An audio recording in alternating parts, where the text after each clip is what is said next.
25번째 시간입니다. 고린도전서 강해를 시작한 지 25번째. 오늘은 성만찬에 대한 말씀을 나누게 되겠고요. 이 말씀을 듣고 우리 전 교인들이 함께 성만찬에 의미 있게 참여하는 시간을 가지게 됩니다. 여러분들이 말씀을 잘 듣고 오늘 여러분들의 삶에 또 소중한 그런 믿음의 고백이 있는 성만찬이 되었으면 좋겠습니다. 유선경이라고 하는 사람이 문득 묻다라고 하는 책을 썼습니다. 제가 기억이 안 나는데 누가 저에게 이 책을 보내주셔서 보게 되었고요. 이 책은 우리들이 그냥 이렇게 스쳐 지나가는 것들에 대한 문득 물음을 묻는 것에 대한 답을 전해주는 책입니다. 이 책에 레오나르도 다빈치가 그린 최후의 만찬이라고 하는 그림 이야기가 나오고 있습니다. 이 그림은 밀라노의 산타 마리아 델레 그라치의 성당 식당에 걸려있는 굉장히 큰 그림입니다. 레오나르도 다빈치의 그림 중에 가장 많이 훼손이 된 그림이기도 하고요. 그래서 이 그림을 완벽하게 복원한 후에 미국의 음식 문화 연구가인 존 바리아노라고 하는 사람이 아주 재밌는 호기심을 가지고 그림을 연구하고 논문을 썼습니다. 최후의 만찬에 그려진 메뉴는 무엇일까? 이러한 의문을 가지고 보게 되었는데 놀랍게도 최후의 만찬에 있었던 메인 메뉴는 장어 요리였습니다. 그리고 예수님 왼편 식탁의 접시에 있었던 것은 오렌지 슬라이스를 얹은 구운 장어 요리였습니다. 여러분, 실제 거기에는 어떤 음식이 있었을까요? 우리가 잘 알고 있는 것처럼 빵과 포도주였을 텐데 왜 레오나르도 다빈치는 그렇게 그림을 그렸을까? 이 사람은 이렇게 이야기를 합니다. 아마도 최후의 만찬을 한다면 어떤 음식을 먹었을까? 아마 레오나르도 다빈치가 스스로에게 물었던 것 같고 그 당시의 사람들에게 그런 생각이 들었던 것 같아요. 여러분들에게 물어봅시다. 오늘 한 끼만 먹고 죽는다고 하면 여러분들은 뭘 먹고 죽겠습니까? 네? 뭘 먹고 죽을까요? 다금바리? 아니면 뭐 갈비찜? 저는 이런 상상을 해봤어요. 만일 제가 한 끼를 먹는다고 하면 나에게 가장 익숙했던 음식이 아닐까. 제가 해외에 있다 돌아오면 제일 먹고 싶은 게 짜장면, 김치찌개였던 것처럼 우리들에게 가장 익숙한 것. 그러면 예수님이 성만찬을 제자들과 마지막 만찬을 나누면서 제자들에게 비장하게 주셨던 그 음식은 그 시대에 가장 보편적인 그런 음식이었을 것 같아요. 내가 마지막에 먹는다면 그것이 무엇이었을까? 그래서 이 가장 보편적인 그 음식을 놓고 이 성만찬을 우리 주님이 베풀어 주셨는데 이 성만찬이 어떤 의미가 있는가? 오늘 사도 바울은 참 마음 아프게 이 말씀을 쓰고 있습니다. 오늘 여러분들과 함께 다 읽지를 못해서 여러분들에게 문자로 보내드렸어요. 성경 본문을 보내드렸기 때문에 다 읽고 오셨으리라고 생각을 합니다. 메시지 성경에 보면 20절과 21절에 이렇게 되어 있어요. 제가 한번 읽어드립니다. 또한 여러분은 예배를 드리러 와서도 서로 갈라진 채 있다고 하더군요. 한 자리에 모여서 주님의 만찬을 나누기는커녕 오히려 밖에서 많은 음식을 가져와 돼지처럼 먹는다고 하더군요. 그래서 어떤 사람은 따돌림을 당해 아무것도 먹지 못한 채 집으로 돌아가고 어떤 사람은 걷지 못할 정도로 술에 취해서 실려가기까지 한다더군요. 제가 지난주에 우리들이 성경을 잘 이해하기 위해서 이 말씀을 담고 있는 문화를 이해해야 된다는 말씀을 드렸어요. 우리들은 늘 성만찬을 하면 조그마한 빵 조각과 아주 작은 포도주 잔을 생각하지만 실제 예수님 당시에 있었던 성만찬은 그런 성만찬은 아니었던 것 같습니다. 오늘날처럼 큰 교회가 있었던 것이 아니라 작은 믿음의 공동체 가정에서 성만찬을 할 때는 진짜 그들이 먹는 떡과 포도주를 가지고 나누었던 것 같아요. 그런데 그 모임이 유익한 모임이 되지 못하고 어떤 사람은 많은 것을 가져와서 돼지처럼 먹고 그리고 어떤 사람은 굶기도 하고 어떤 사람은 성만찬을 통해서 술에 취해서 술 주정을 하는 사람도 있었던 것 같아요. 사도 바울이 이야기합니다. 이 성만찬이 어떤 의미인데 너희들이 그렇게 성만찬을 먹고 있느냐는 거예요. 성만찬은 우리들이 함께 음식을 나누며 그리스도의 마음으로 우리를 채우는 것인데 언제부터인가 성만찬의 자리가 너희들의 욕심을 채우고 욕망을 채우는 자리가 되었다는 거예요. 성만찬 시간에는 누가 많이 가져왔던 조금 가져왔던 무엇을 먹는 사람이든 그것이 문제가 아니라 다 같이 하나 되어 한 몸을 이루는 것인데, 너희들이 먹는 것에 따라 흩어지는, 나누어지는 사람이 되어버렸다는 거예요. 주님의 만찬이 아니라 언제부터인가 자신들의 만찬이 되어버린 그 성만찬, 이것은 주님을 모독하는 것이다 라고 말하고 있어요. 사도 바울이 복음을 전하던 그 소아시아 그 도시들은 대부분 어디를 가든지 유대교 회당이 있었습니다. 왜냐하면 아수르와 바벨로니아의 포로로 잡혔던 이스라엘 백성들이 이제 남아서 살고 있던 도시에 그들을 위한 회당을 지었기 때문이에요. 근데 그 회당에도 어떤 풍습이 있었냐면, 그들이 모여서 하나님께 예배를 드리고 말씀을 나누고 난 다음에는 늘 음식을 함께 먹는 풍습이 있었어요. 그들은 음식을 집에서 가져왔습니다. 사는 정도가 틀리고 생활이 다 틀리다 보니까 맛있는 음식을 가져온 사람도 있고 조금 덜한 음식을 가져온 사람도 있는데, 와서 자기들 마음에 맞는 사람들끼리 모여서 먹습니다. 이것을 에라노스라고 했습니다. 음식을 가져와서 먹는 풍습. 그 자리에서는 친한 사람이 있고 덜 친한 사람이 있고 좋은 것을 먹는 사람이 있고 나쁜 것을 먹는 사람이 있었어요. 언제부터인가 회당의 모임 가운데서 그들의 모임이 나누어지고 변질되기 시작한 것이죠. 그런데 그 회당에 복음이 들어가기 시작했고, 새로운 교회 공동체에 새로운 그리스도의 문화가 생겨지기 시작했어요. 성령을 받은 초대 공동체의 모습에 대해서 사도행전 2장 46절은 이렇게 이야기하고 있습니다.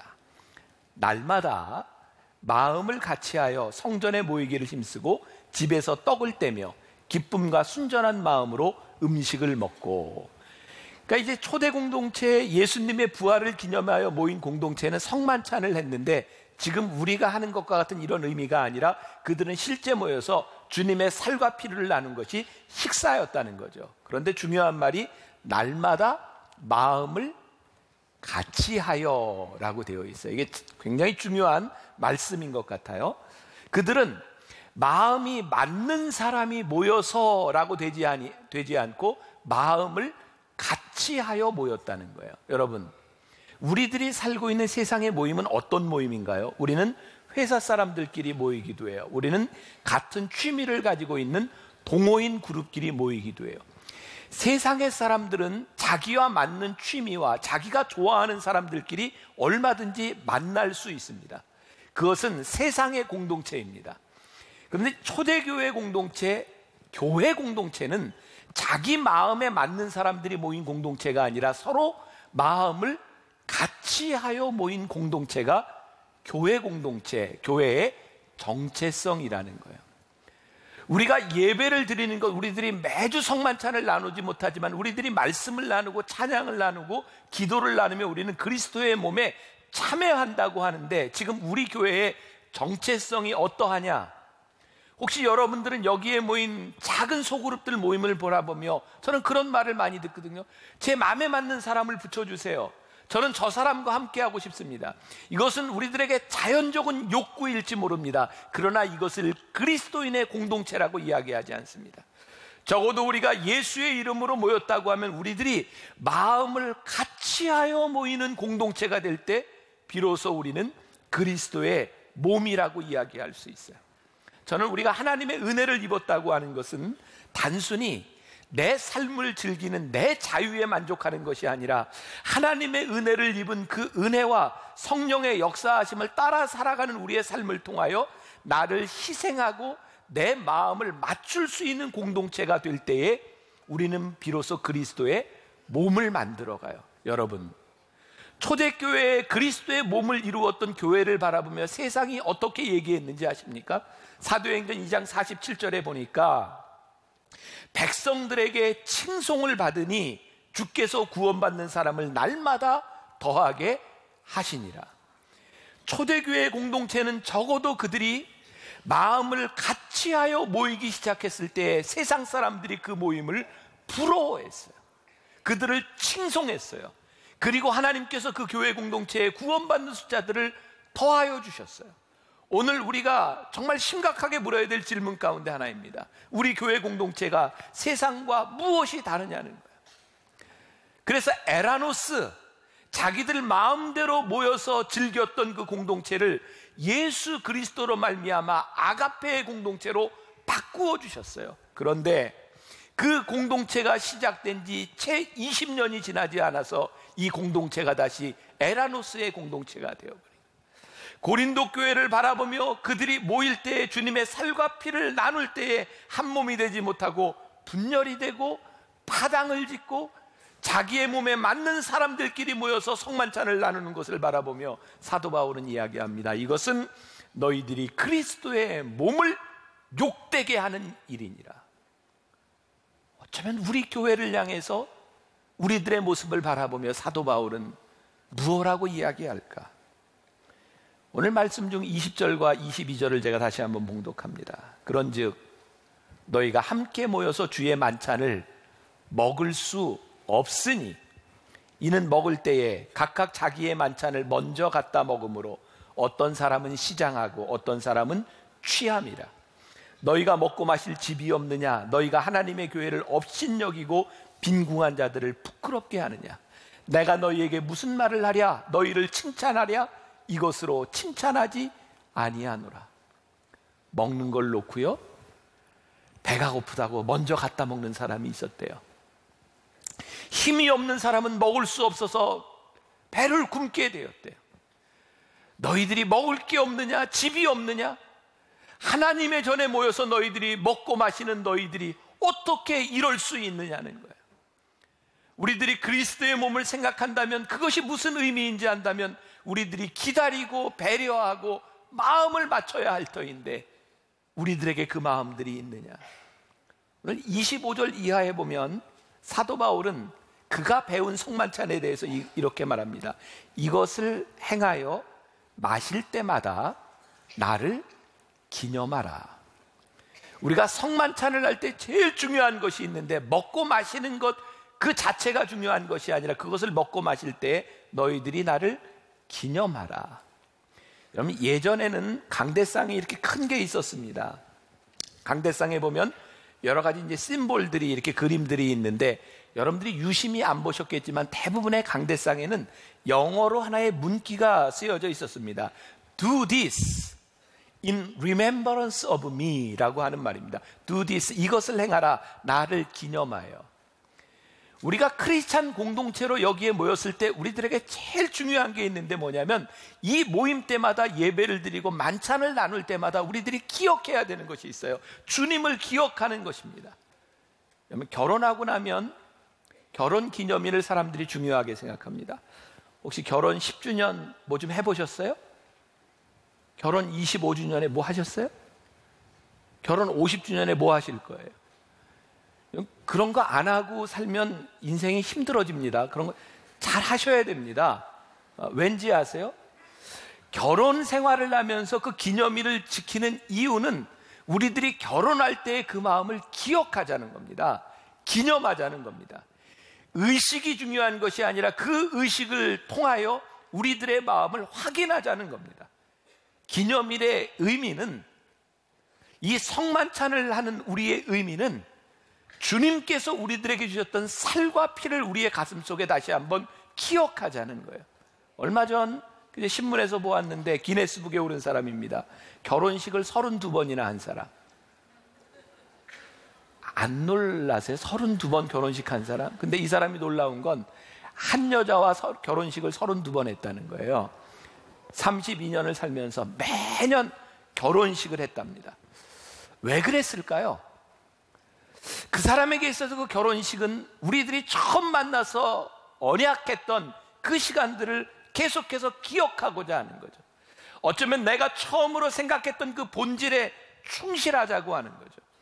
우리가 이 성만찬을 거행하는 거, 우리들 성만찬의 자리로 나올 때 우리들이 기억해야 될 것이 뭐냐면, 우리를 처음 부르셨던 하나님의 은혜를 우리들이 기억하는 거예요. 하나님이 나에게 주셨던 살과 피, 그 값비싼 은혜를 우리들이 다시 한번 기억하자는 거예요. 사도 바울은 이렇게 이야기합니다. 내가 너희에게 성만찬에 대해서 말하는 것은, 내가 너희에게 전한 것은 내가 주께 받은 것이니라. 그래서 사도 바울은 주님의 살과 피를 받은 것이 너무너무 감사해서 고린도 교인들에게 그것을 나누고 있어요. 오늘 우리들에게 주신 이 성만찬 마찬가지입니다. 우리들에게 주신 그 의미가 누군가에게 얼마나 소중하게 전달될 수 있는가, 그것이 성만찬의 의미예요. 오늘 이 성만찬은 오늘 말씀해 보니까 주 예수께서 잡히시던 밤에 제자들에게 베풀어 주셨다 그래요. 주께서 잡히시던 밤에. 영어 성경에는 이렇게 표현했더라고요. On the night he was betrayed. 예수님이 배신당하시던 날 밤에 제자들에게 성만찬을 베풀어 주셨어요. 예수님께서 떡과 포도주를 주실 때 그 중에 예수님을 배신할 제자를 주님이 알고 계셨어요. 그리고 예수님이 잡히시던 밤, 예수님께서 재판을 받으실 때에 제자들은 예수님을 모른다고 부인했고, 예수님이 십자가에 달려 돌아가실 때 제자들은 십자가를 다 떠나 있었어요. 바로 예수님을 배신했던 그날 밤, 예수님을 배신했던 제자들에게 우리 주님께서 주셨어요. 이것은 내가 너희를 위해 찢기는 내 몸이니라. 이것은 내가 너희를 위해 흘리는 내 언약의 피니라. 주님께서 가시면류관을 쓰시고 피를 흘리시고 창에 찔려 물과 피를 다 쏟을 때까지 십자가에서 죽으시는 그 죽으심을 제자들에게 언약으로 주셨어요. 너희들이 무엇을 기억하라고? 너희들이 나를 배신했던 그날조차도 내가 너희에게 살과 피를 주었던 이 날을 너희들이 기억하고 기념하라고 우리들에게 성만찬을 주셨다는 거예요. 성찬에 참여하는 우리가 어떻게 합당하게 성찬에 참여할까? 오늘 본문 27절부터 29절까지 말씀해 보니까, 그러므로 누구든지 주의 떡이나 잔을 합당하지 않게 먹고 마시는 자는 주의 몸과 피에 대하여 죄를 짓는 것이니라. 사람이 자기를 살피고 그 후에야 이 떡을 먹고 이 잔을 마실지니 주의 몸을 분별하지 못하고 먹고 마시는 자는 자기의 죄를 먹고 마시는 것이니라. 우리가 합당하지 않게 성만찬에 참여하면 주의 몸에 죄를 짓는 것이라고 말씀하고 있고요. 우리가 합당한 성만찬에 참여하기 위해서는 너 자신을 살핀 이후에야 너 자신을 바라보며 내가 이 성만찬에 참여해라. 자기 자신을 살핀다고 하는 것이 무슨 의미일까요? 어떤 목사님의 책에 보니까 통곡과 그리고 울음이, 회개가 사라져버린 천박한 오늘날의 기독교라고 하는 말을 쓰고 있어요. 언제부터인가 우리가 믿는 이 신앙이, 우리가 믿는 이 고백이 너무너무 천박해졌대요. 왜냐하면 주님의 성찬에 참여하는 우리를 돌아보는 깊은 회개와 깊은 고통이 없이 우리들이 너무 쉽게 이 성만찬에 참여하며 우리들이 하나님의 은혜를 싸구려로 만들어버렸다는 거예요. 저는 용서에 대한 그런 말씀을 할 때마다 제 머릿속에 늘 떠오르는 영화가 있어요. 언젠가 여러분들에게 한번 보여드린 적이 있어요. 밀양이라고 하는 영화인데, 전도연이라고 하는 배우가 참 열연을 하죠. 그 전도연 그 주인공이었던 그 여자의 아이가 살인범에게 살해를 당해요. 그리고 용서하는 장면이 나와요. 그리고 기독교의 본질을 생각하게 하는 장면이에요. 사람들은 저 영화를 가리켜서 반기독교적인 영화라고 이야기합니다. 아니, 저 그렇게 생각하지 않습니다. 너무너무 기독교적인 영화입니다. 저 여인이 아들을 죽인 그 살인자를 용서하는 게 얼마나 힘들었을까. 근데 그 힘든 마음을 가지고 감옥을 찾아갔어요. 내가 당신을 용서한다고.